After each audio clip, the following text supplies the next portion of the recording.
I'm delighted to welcome our first guest, Dr. Zina Cinker, who is the chief creator at Puzzle X. And she's going to talk to us about how to think about all of this.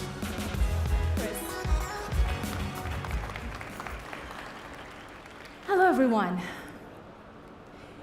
Today, I'm going to tell you the story of matter. I'm going to tell you the story of the atoms and molecules of our world, or as we call it, the metaverse. Look around you. Everything you touch and you feel is made of matter. Everything, my hand, the phone you're holding, the coffee you're drinking, everything is made of the building blocks of matter. If you do an exercise for me right now, if you closed your eyes and you envision everything around us suddenly crumbling into little pieces, the most elemental and transformative pieces that they have, what's going to be on the floor is going to be about 100 or so of these building blocks. That is it. 100 or so of the Lego pieces that build everything.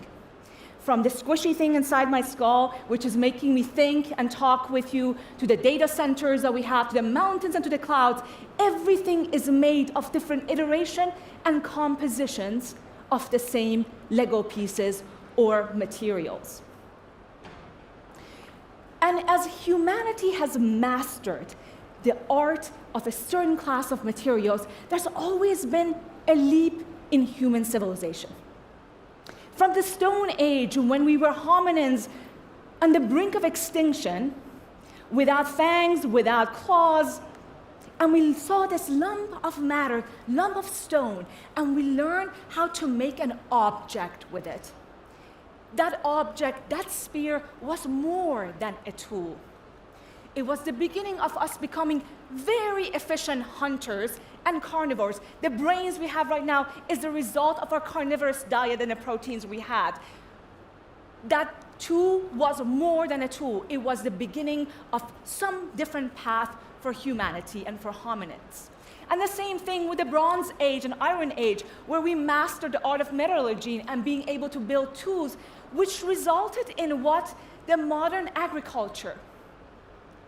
And the cities we have right now, the settlements that we have right now, are the result of us mastering modern agriculture. Or the age of aluminum, where we created space travel and air travel, and the global commerce we have right now is the result of our mastery over aluminum. And the age of silicon. The single material that is responsible for the entirety of our digital modern era. So the question is, what are the next materials? What is that next material that is going to be the beginning of a new era and a new age? And I'm here to tell you that perhaps there is not going to be an age of a single material. That perhaps, maybe, we are getting to a point where we can become masters of matter and control over building materials, simulating, and being able to constructing them. And that is because we're about to enter the age of exponential technologies.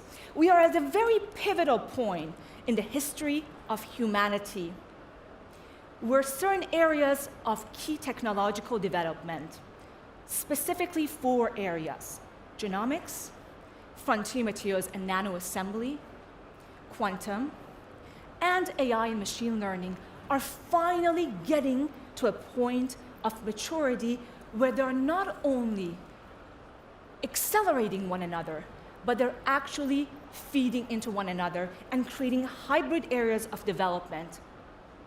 And if you think about it, what happens if we can simulate? What happens if we can simulate those Lego pieces coming together? And if we have the prowess of being able to put those materials together in a nanoscale, perhaps we would have much better mastery over materials and creating what we want, as opposed to trial and error of creating solid-state batteries, pharmaceuticals, throwing stuff at petri dishes to see what happens, and creating pharmaceuticals and drugs that way. So in the next 5 minutes, I am going to tell you about some of those areas of development in what we call the matterverse, or the world of atoms and molecules, that I personally find interesting, and Puzzle X, we cover them extensively. And today we have the pleasure and honor of having Sir Kostya Veselov, the Nobel Laureate in graphene, who is going to be talking about, hopefully, graphene. And that is actually, Kostya, you're the reason why I went to graphene, and I did my PhD in graphene and 2D materials.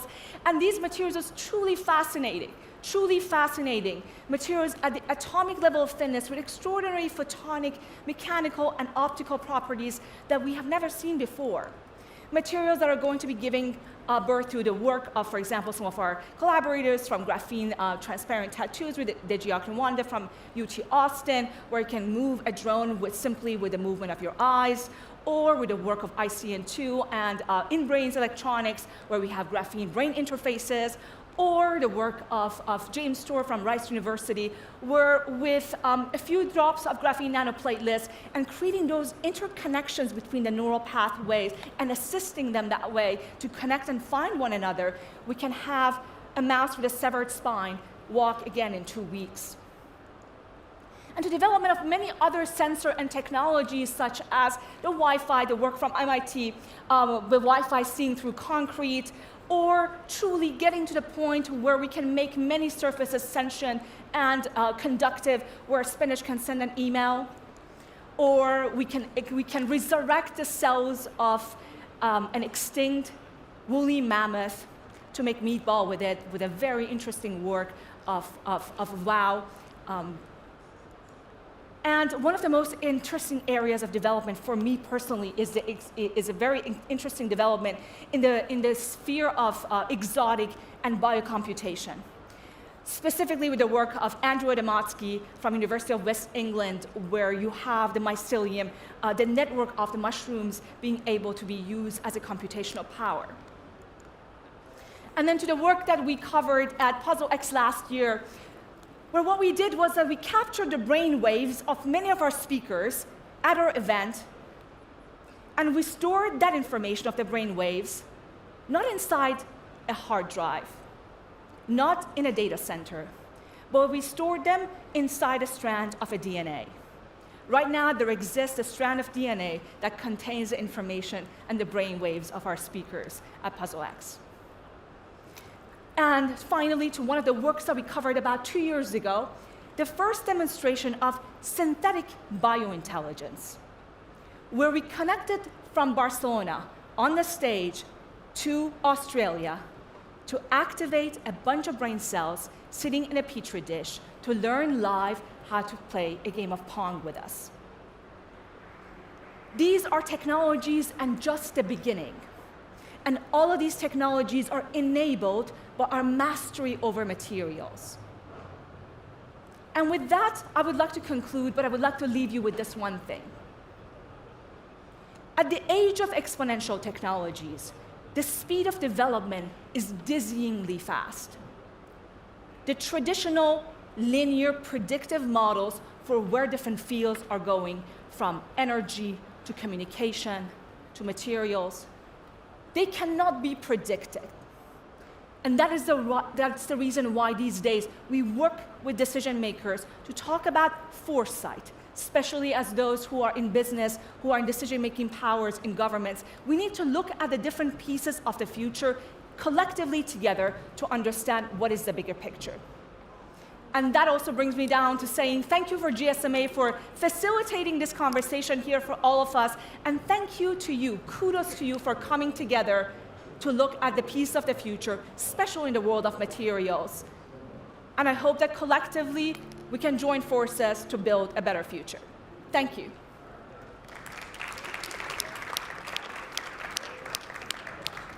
Zina, brilliant. Thank you very much. You give us a huge array of things to think about there. If I can have just one question to detain you a moment longer.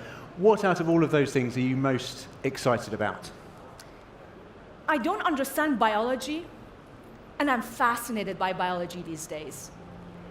I'm seeing a lot more development in the interfaces of bio and silicon happening that really excites me, especially in the world of biocomputation and exotic computing, that I suggest that you keep an eye on, because that's the place that I think that we're going to see enormous transformation in the next 10 years or so. For example, the example that I was giving about the DNA information storage. DNA information storage, for those of you who know, been around for 10, 15 years. There's absolutely nothing new about DNA information storage. What is new these days is using DNA for biocomputation. And that's a space to keep track of. That's the space that excites me most. Brilliant. Brilliant. Well, thank you very much indeed. Thank you, Chris. Thank you, everyone.